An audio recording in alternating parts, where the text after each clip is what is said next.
Welcome, everyone, to the first part of our special two-part series where we will dive into the recent Supreme Court case decision in the city of Grants Pass versus Johnson case.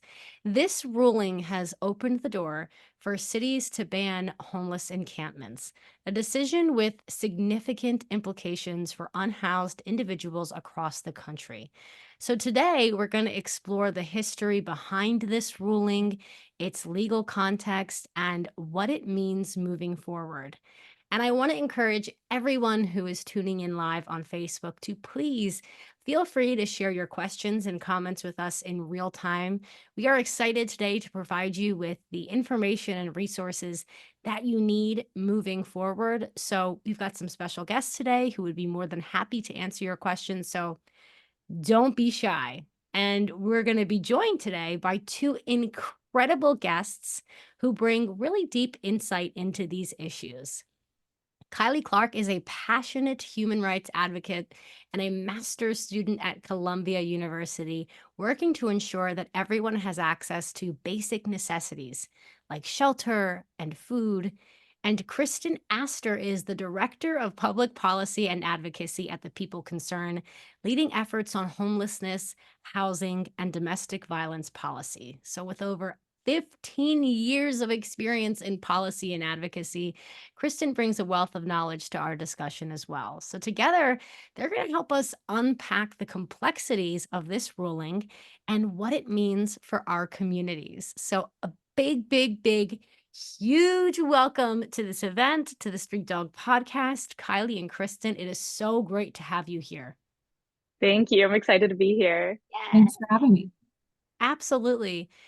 I was just telling our fabulous guests here how I wish we were all meeting under other circumstances. How I wish that we were meeting to celebrate a different Supreme Court decision, but that's just not the political climate we're living in today. So I want to continue the thanks that I shared with them before we went live. I want to thank you guys both again for joining us. You have so much experience and so much insight. And I know that we're going to be able to work together to turn this, horrific negative decision that's kind of being thrust upon our communities. And we're going to work together to kind of disseminate what's going on, get to the root of how we got to this place, and talk about next steps too. And I know that next week, for those of you who are listening, we're going to pick up the conversation with two other amazing guest speakers and provide more action items and actionable tasks. But today, we're going to talk a little bit about this decision, what it means, why it matters, and how we got here. So maybe we can start off by talking about just an overview of the decision. Can you ladies provide us with maybe a brief overview of the city of Grants Pass versus Johnson case and explain how it led to the Supreme Court's decision to allow cities to ban homeless encampments? Yeah, I can start. So Grants Pass is a city in Southern Oregon. It has about a little less than 40,000 people and about 600 people experiencing homelessness in the city. And they started passing some ordinances that prohibited sleeping in public spaces and prohibited the use of blankets and pillows and cardboard. And the existing ruling that was for the Ninth Circuit, which falls under the jurisdiction of Grants Pass, prohibited this kind of ordinance. It was a ruling called Martin v. Boise that we might talk about later. And the city felt that this was not right. And the case ended up working its way to the Supreme Court, who looked at this and essentially was deciding whether or not this violated the Eighth Amendment, which says that you may not impose cruel and unusual punishment upon someone.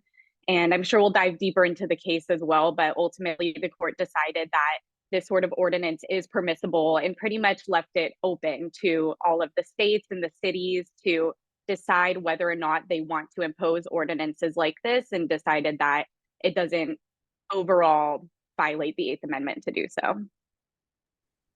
Yeah, thanks, Kylie. And I just also wanted to add, in particular, what was at the heart of the Grants Pass case, as well as the preceding case that you mentioned, Martin v. Boise, was this question of what to do with folks when there's literally nowhere else to go. So that was a key component of both cases, in that if there were inadequate shelter options in those cities, the ruling at the circuit level had been that folks could not be criminalized or fined or have other sorts of penalties when there were inadequate shelter options, where there were no other places for folks to go. And so, as was mentioned, this ruling now does leave it up to local jurisdictions to be able to have certain types of anti-camping ordinances. There's still some restrictions in place, but regardless of the availability of shelter. So I just wanted to add that as well. Oh, which is wild. I promise I won't turn this episode into me screaming into the abyss, wondering, like, how decision makers could be so ridiculously cruel. But it is wild to think that it could be illegal to sleep when there's nowhere else to sleep, when shelters are at capacity, when your only option is a bench. Of course, that's not ideal for anyone. Anyone who's living in that situation has nowhere else to turn. Sleep is a biological need, and it's just so rough to think about um, how individuals who are, systemically disenfranchised, who aren't in this situation they're in half the time, maybe more than half the time, maybe all the time, because of their own doing, are kind of like now being punished for sleeping. I know I'm really minimizing what's going on here, but in from a layman's perspective, that's kind of what it feels like. So I know you mentioned the Eighth Amendment, and maybe you both can shine a bit of a light on how this ruling kind of fits into the broader legal landscape. Maybe we can talk a little bit more about the Eighth Amendment. I know that we had mentioned previous cases like, Robinson v. California, Powell versus Texas. What are your thoughts on how, this moment of like doom and gloom kind of fits into the bigger picture?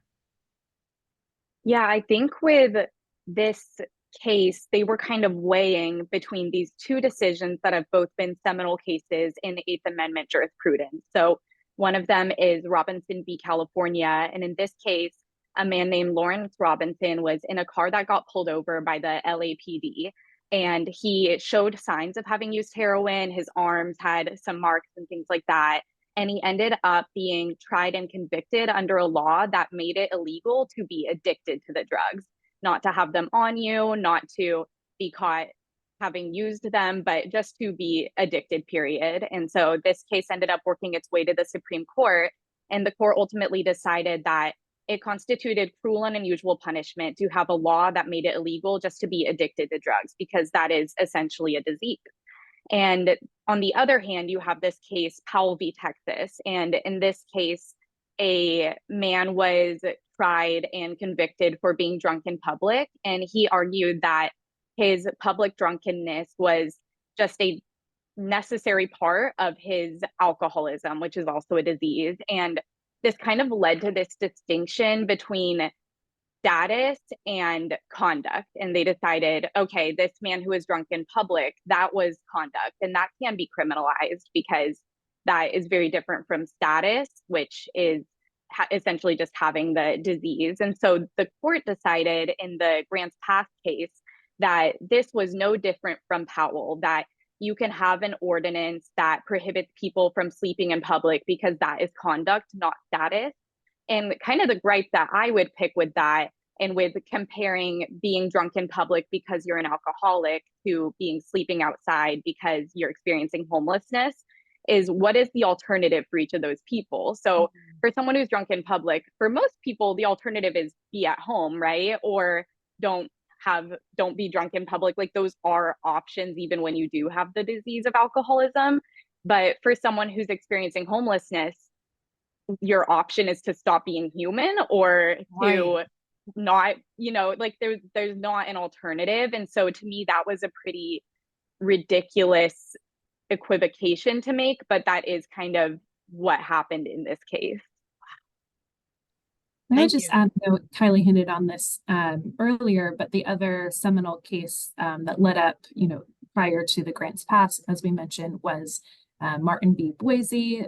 So the case of Martin versus the city of Boise, which was decided by the Ninth Circuit Court of Appeals in 2018.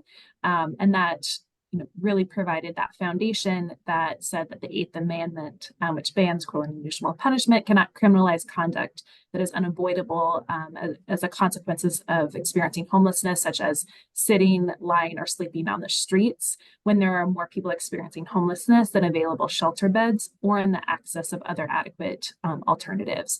And so this decision then was the law of the land for the 9 states under the Ninth Circuit: Alaska, Arizona, California, Hawaii, Idaho, Montana, Nevada, Oregon, and Washington. And the Grants Pass case was also filed in 2018. So it was happening around the same time. But given that back at the time, the Supreme Court declined then to consider Martin v. Boise. So it maintained the framework for those Western states. Various officials advocated for the Supreme Court to take up, among other stakeholders, to take up this decision.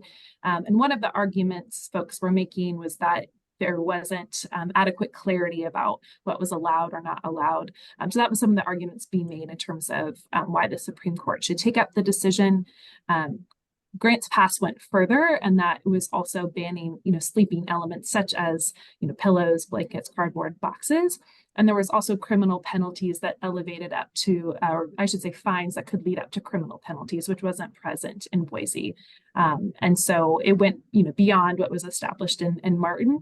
So just wanted to also provide some additional information about some of what was established under Martin, and the Supreme Court case, then essentially reverses that precedent as well. And no, that's the trend now, is reversing precedents. It's it is it's really interesting and insightful, and I want to thank you both for this timeline, right? Sometimes, individuals who might not be as informed as you both or as engaged as you both, it feels like we wake up one day to this horrible news. We wonder how we got here and we're so angry. And the truth is that oftentimes we can kind of unfortunately see these things coming. Sometimes we can't, sometimes we can, but oftentimes these decisions, they don't happen out of the blue. So I really appreciate you giving us a little bit of insight into some of the reasons that the Supreme Court that the Supreme Court gave for its ruling. And I also know that that oftentimes the Supreme Court gives decisions, they share a decision and they say one thing, but there really is a much deeper implication, right? If we're thinking about Roe v. Wade, they talk about how it should be the decision of the states. And, it shouldn't be our decision to control women's bodies in this way, when in reality, their decision allows women to have less autonomy over their bodies, and gives states the ability to control women more. And I promise I won't talk about that for the next 30 minutes, but I feel like there's always the agenda they present and then like what's really going on. So my question for you is, now for both of you, now that we have a better sense of what the main reasons that the Supreme Court gave for their ruling, can you shine a light on how the dissenting justices responded? What did they say would be problematic with this decision? And did they share any deeper implications as to what, the underlying reason for this horrible decision might be? Am I getting too weird and out there and conspiracy theorist? Okay, no. Kylie's looking at me like, no. Okay, great. No, I think the dissent was so the dissent was led by Justice Sotomayor and joined by Justices Kagan and Jackson, and it was very powerful in my opinion. And essentially what they said is that the court almost solely focused on local jurisdictions and the needs of local jurisdictions and kind of neglected the needs of vulnerable community members. Like their decision in a way came down to, oh, we think, like you were saying with Roe v. Wade, this is up to the states and to the cities to decide. This is not the place of the Supreme Court. But what the justices dissenting say is that wasn't the question. The question wasn't whether local jurisdictions need power over this. The question was whether it constitutes cruel and unusual punishment to criminalize someone for being a human being, for sleeping outside when they literally don't have another place to go sleep. And they really neglected that question. And the other kind of point that was made in dissent was that the justices, the majority, said that there were all these difficult questions that came up that made it really confusing for them in the Martin v. Boise case. For example, like they wanted more clarification around what it meant to be involuntarily homeless. And they had a few other kind of questions that they listed. And what Justice Sotomayor said is, first, these aren't metaphysical questions. These are factual questions and they can be answered. They're not, these like pie in the sky, impossible to get down to the nitty gritty on. But also, just because there's difficult questions, that doesn't mean that the court is absolved of their responsibility to protect the most vulnerable people or to enforce the bounds of the Constitution. So well said. What do you think, Kristen? Thanks, Kylie. Yeah, we of course, as a service provider in Los Angeles County, serving thousands of people every year, are very saddened about this decision. I think where I fall is that the decision is made, right? So how do we move forward from here? This is the law of the land, and now the hands are much more in the hands of state and local officials. And so how can we move forward with next steps and making sure that we continue to focus on services-led approaches to encampment resolutions? Because we know we know that and no one deserves to live in the street or in a violent household. No one wants to be living in unsheltered homelessness. Our community members don't want to see our unhoused neighbors sleeping outside. And so how do we move forward as a community and making sure we're focused on the most effective solutions to bringing folks inside for good? And so that's very much where our head is at moving forward. Now, this decision is here. It's not the decision we would have wanted, but now we need to move forward. I am filled with a sense of hope just hearing you sprinkle a little bit of positivity, or at least clear-headedness and clarity on the situation we're in. And I want to encourage, I know we have about a dozen people tuning in live. By all means, guys, feel free to share your comments and questions. And I really appreciate you, Kristen, for saying, okay, here we are. This is the card we've been dealt. We can take a few days to cry and scream into the void and be very angry and shake our fists, as is part of our human experience as activists and advocates. But, we have this opportunity here to explore potential legal avenues that could be pursued to challenge or limit the impact of this ruling. And I know that, next week we're going to be talking about this in greater depth, but I want to get a little bit of insight from both of you on what are the potential legal avenues that could be pursued to kind of limit or challenge the impact of this ruling at the state or local level. I feel like if they're gonna put it in our hands, well, maybe we can help make them regret doing that a little bit. What do you think? Kylie, do you want to kick it off? Sure. One thing I'll start with, and it's one of the positives of this case, is that the court didn't mandate that cities put forward these sorts of ordinances. They just allowed it. And so at the very least, we can each encourage our cities to even put protections in place against these sorts of ordinances. But at the very least, they don't need to be putting these kinds of things forward. So I think that's a strong call to action for each of us, because it was handed over to the local level. So in a really big way, it is in all of our hands now to protect our unhoused community members.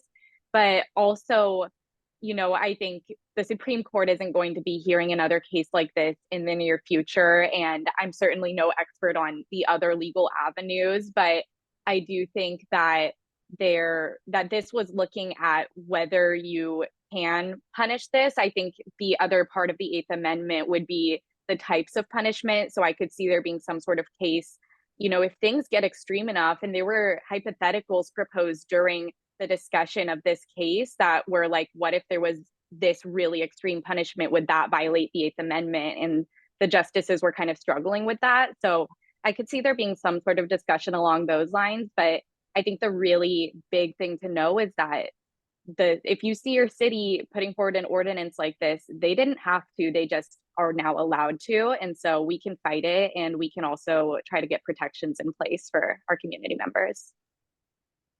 Yeah, and building off of that, I'm not a legal scholar, I'm not a lawyer, but my understanding is that there were certain pieces were left open, as Kylie mentioned. So things around what's the fine? Are there excessive fines? What about what happens to property? So I think there's still some of those questions that are left to be decided.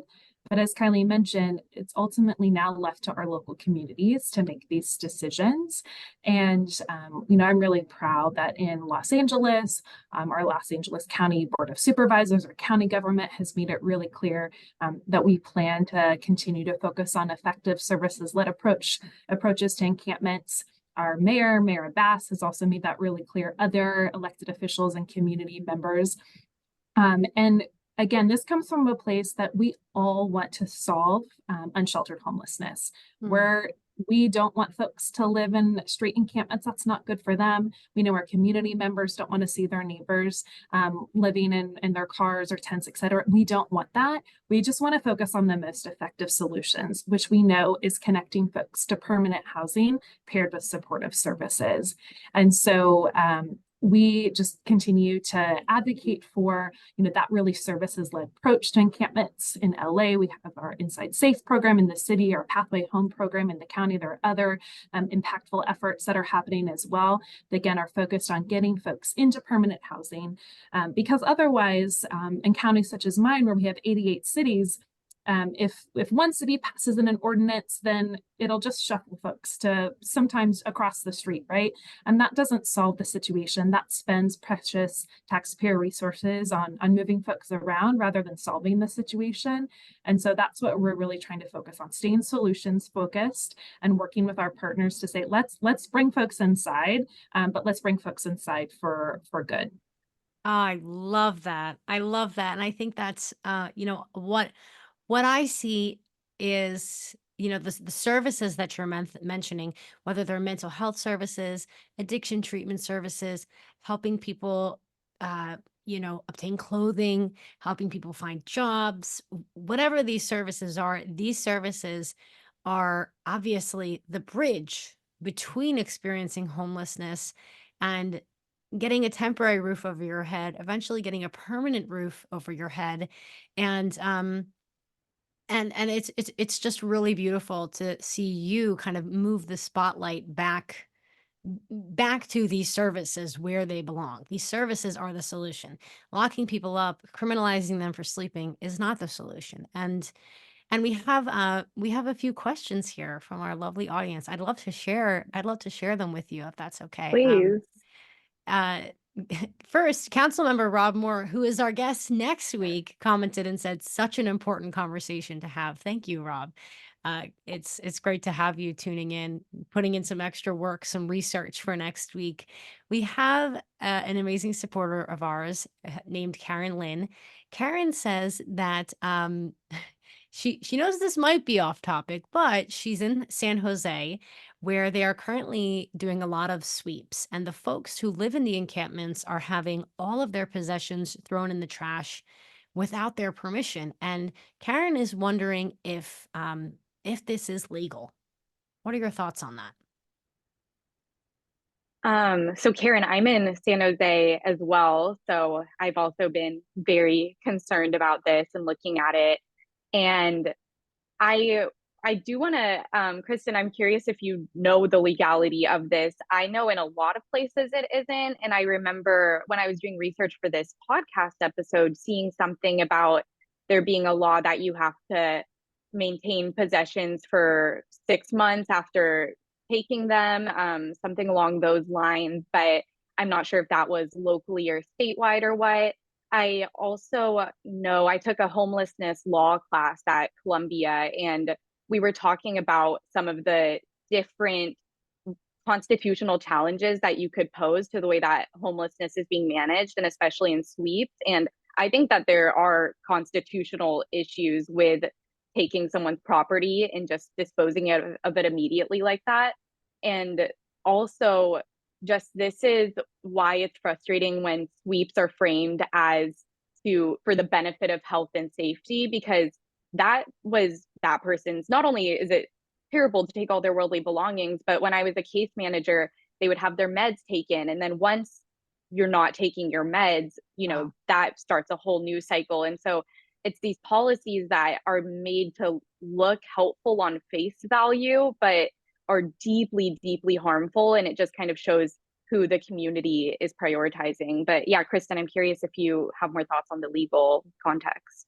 Yeah, I wish I could answer. I don't know the legal context in San Jose that might govern how possessions have to be maintained. So I definitely would encourage looking into that. But just reinforcing what Kylie said, we're so focused on getting folks into permanent housing. And when folks don't know where their belongings are, if they're not properly stored or managed, people lose their documentation, right? Birth certificates, other key things that help establish one's identity and requirements in order to get into housing. And so it can be so counterproductive when, besides obviously the human aspect of that's a person's belongings, but just as we think about our shared goal of getting folks into permanent housing, it can really set folks back. So I just wanted to emphasize that. Thank you, Kristen. That's very helpful. We have another audience member.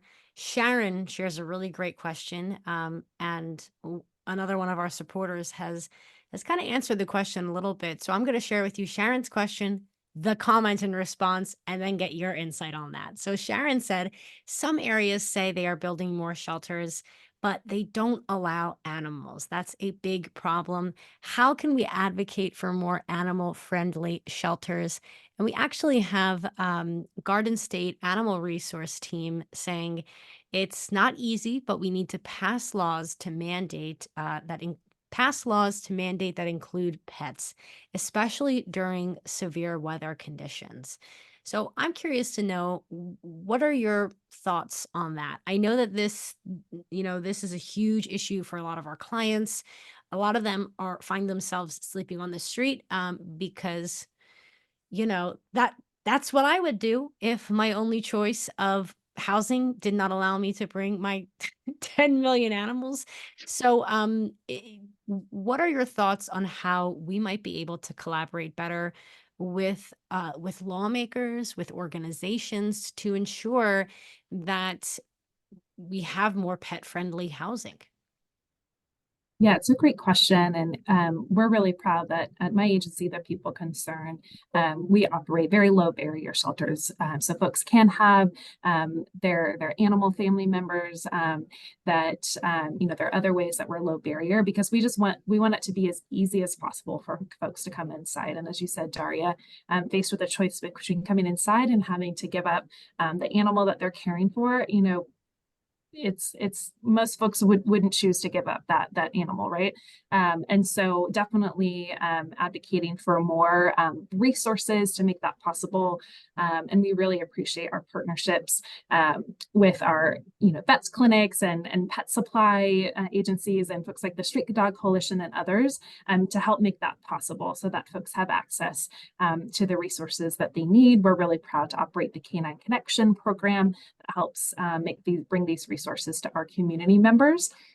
At California, there's been for example, a grants program that was established a few years ago that helps interim housing sites and shelters have access to resources and infrastructure to help make them pet friendly. So that's an example of a funding avenue and a program that can be implemented so that it's not just allowed to have pets, but we're really making their resources and infrastructure available to make that possible. Yeah, and I think something we can do too is emphasize the benefit of having a pet for someone who's experiencing homelessness because it is huge. I think something that people don't realize is one of the hardest parts of being unhoused is that you can feel truly invisible to the point where you actually wonder if you're invisible. The number of people who walk right by you and don't look at you no matter what you say or do. And if you have this pet who is devoted to you, who looks at you and cuddles you and loves you, that keeps you sane in a very real and very important way. And also just being the guardian for someone and knowing that you are capable of taking care of this animal and that you are worthy and all those things that come with having a pet, I think keep people more houseable, keep them happier, and honestly probably save the system money. So to me, I think really emphasizing even just the kind of more realistic reasons why we should be letting people have pets can help us advocate for them to be allowed to have these pets in shelters, especially during harsh weather, like you said. Very, very helpful. Yeah, it's it's quite tragic to know that, even in some cities and some places where there are rooms available. There is space in shelters for individuals to to sleep at night, that they're not willing to do that without their pets. And it is very disheartening to see more and more shelters for our unhoused neighbors being constructed when that aren't pet friendly, when we all know at this point that not allowing an individual to bring their pet with them is further reinforcing their unhoused status. To a certain degree, it doesn't matter how many shelters you build that don't allow pets when these individuals have pets.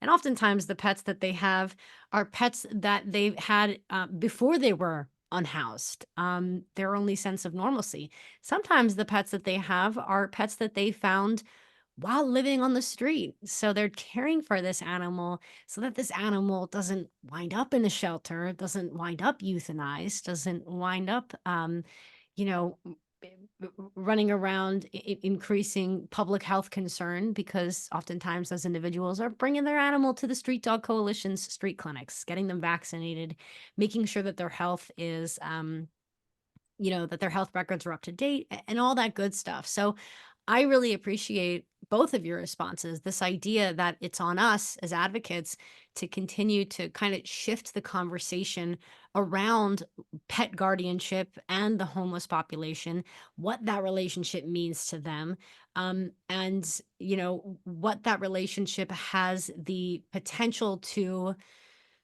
uh, I think do for both the pet and the individual moving forward in the future, in the present. We have our medical director, Dr. Hillary Wheeler. Hi, Dr. Wheeler.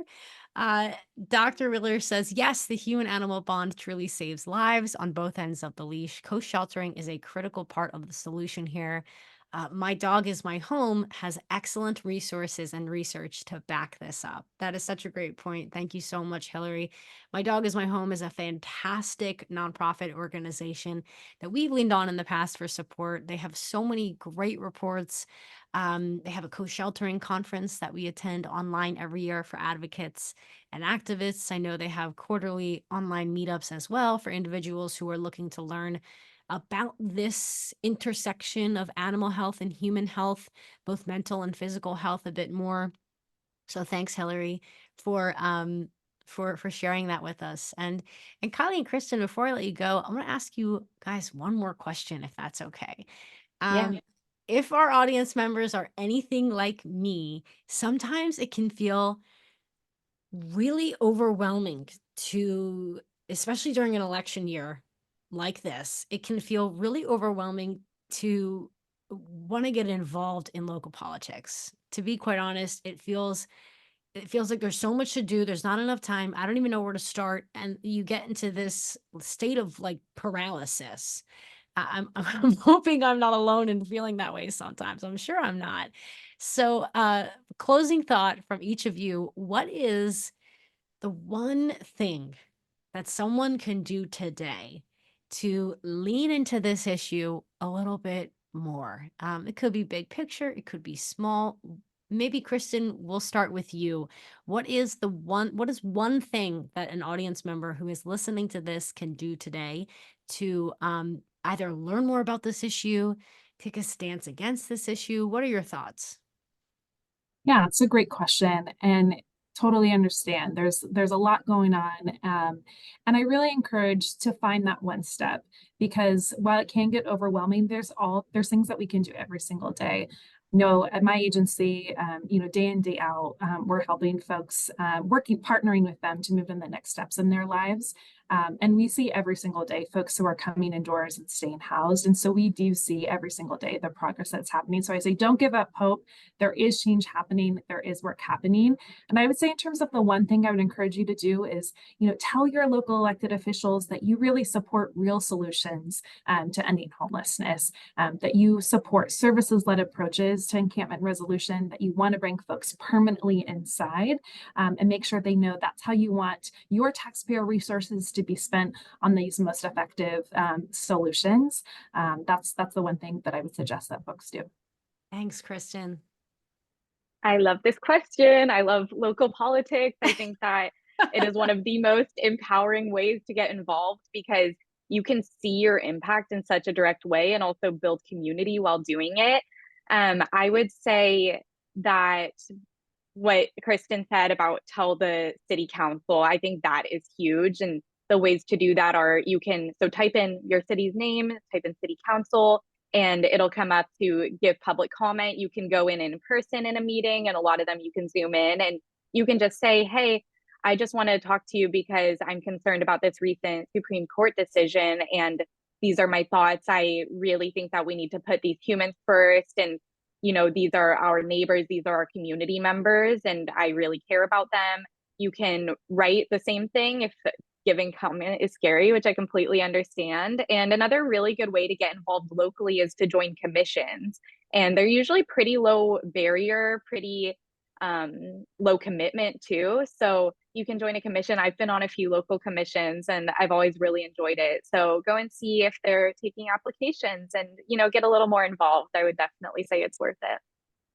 That's fantastic. And I think, just based on the insight that you're both sharing today, your willingness to come on this podcast, your open mind, your open heart, not only can you make change on a local level if you get involved in the ways that you shared, but I've always found that meeting like-minded people is such an incredible way to really, create change a bit faster, to create change in a way that feels better in your body. Simply connecting with like-minded individuals makes you feel a little bit less alone, which I think ultimately makes the idea of getting involved a little less scary.